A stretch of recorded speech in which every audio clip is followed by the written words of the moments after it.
Hey everybody, it's Yami from Twinfinite and welcome back to Positive Gamers. I have a confession.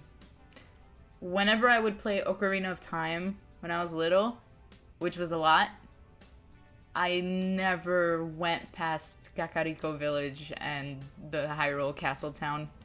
I seriously would just stay in between either of those two locations. I never, as a child, saw adult Link. I was so terrified of what lay beyond what I knew. You know, I was familiar with the townspeople, the chickens. I didn't want to leave them, so I'd essentially never do anything new in the game. I still loved Ocarina of Time, but this is exactly the type of complacency that people should avoid in life. I think I might have used this quote in another Positive Gamers, but my favorite quote of all time is, "The function of man is to live, not to exist."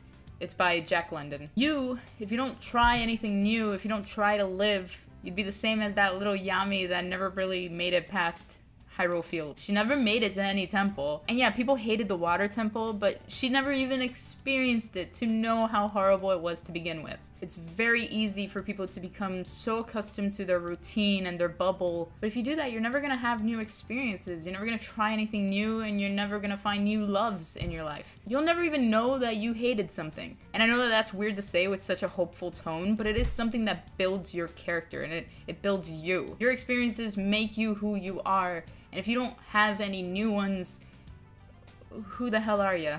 You're just the same one.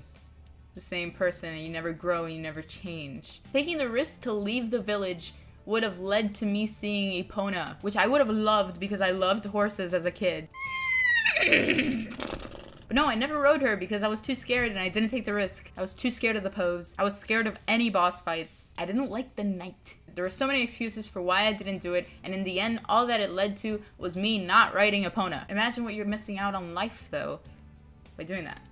By not following the golden rule of improv and saying yes and. Cut your routine, do some new stuff, take some risk if they're healthy to do. Don't use this as an excuse for you to do crazy shit. And ride that Epona in your life, yes! Stay positive.